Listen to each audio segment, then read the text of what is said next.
और बड़ी खबर आपको रूस यूक्रेन युद्ध से जुड़ी हुई बताते हैं। आईएईए की टीम ने ज़ैपोरिज़िया न्यूक्लियर पावर प्लांट का दौरा किया है।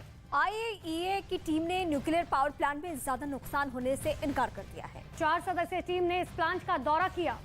ज़ैपोरिज़िया न्यूक्लियर पावर प्लांट पर 19 और 20 नवंबर को धमाके हुए थे और जिससे रेडिएशन का खतरा जो है वो बहुत ज्यादा बढ़ गया था। वहीं हमले को लेकर यूक्रेन और रूस एक दूसरे पर आरोप लगा रहे हैं।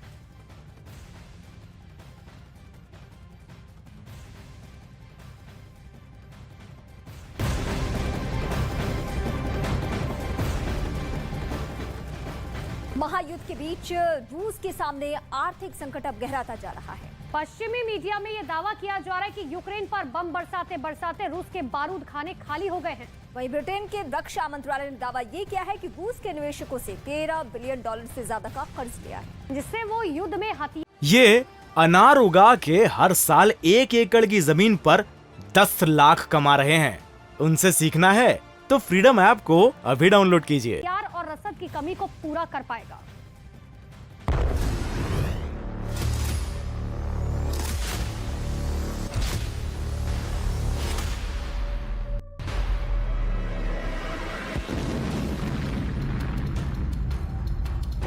जंग के इस मैदान में रूस ने अपने सबसे घातक हथियारों से यूक्रेन की जमीन को छलनी करने की कोशिश की। मिसाइलों की बारिश कराई, टैंकों की धमक सुनाई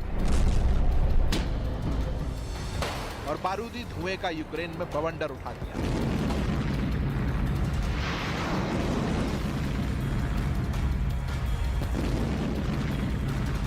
पिछले कुछ हफ्ते में युद्ध को धार देने के लिए रूस की सेना ने वो सब कुछ किया जिससे जंग में उसे बढ़त मिल सके, लेकिन बारूदी बवंडर उठते उठते रूस अब कर्ज के दरवाजे पर पहुंच गया।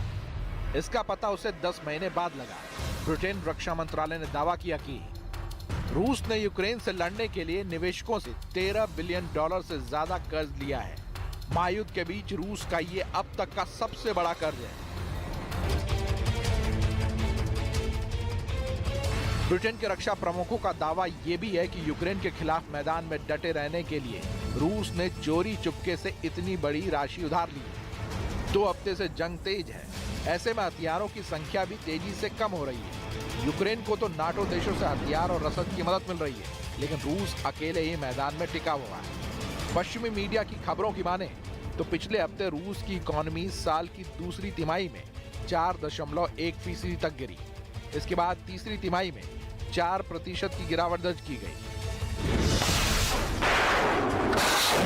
महायुद्ध के बीच रूस के सामने संकट कई हैं, जिससे निपटने की पुतिन एंड कंपनी पूरी कोशिश कर रही है। जंग के चलते सैकड़ों बड़ी कंपनियां देश छोड़कर भाग गई हैं। कई कंपनियों ने रूस में व्यापार करने से इनकार कर दिया है। तेल और गैस की कीमतों में लगातार इजाफा हो रहा है।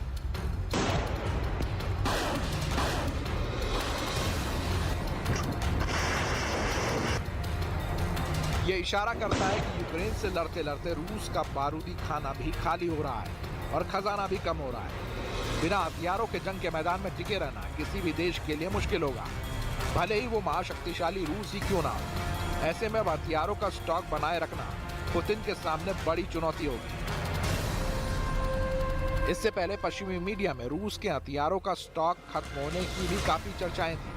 दावा किया जा रहा था कि रूस के पास मौजूदा हथियारों में लगातार गिरावट हो रही है। रूस की सबसे घातक मिसाइल स्कंदर, कलिब और KH-101 का स्टॉक आधे से भी कम बचा है।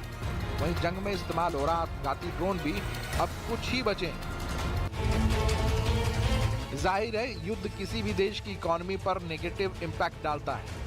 इससे पहले भी कई बार युद्ध के चलते दुनिया के कई देशों की इकोनॉमी में गिरावट देखी गई है।